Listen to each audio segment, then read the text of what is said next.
Hey guys, today we're making chocolate self-saucing pudding. In a bowl, sift together 1 cup of flour, half a cup of sugar, 3 tablespoons of cocoa, and a teaspoon of baking powder. This is to get rid of the lumps in the cocoa.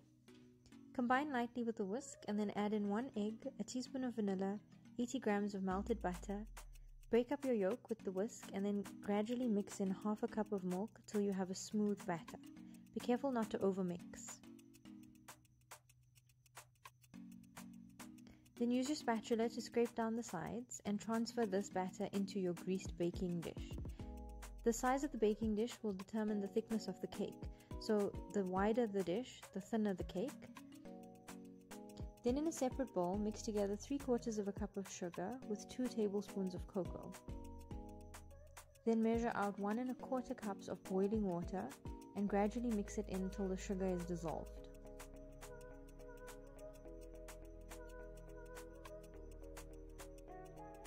Use the back of a tablespoon to pour this mixture over the batter and bake at 180 degrees for approximately 30 minutes.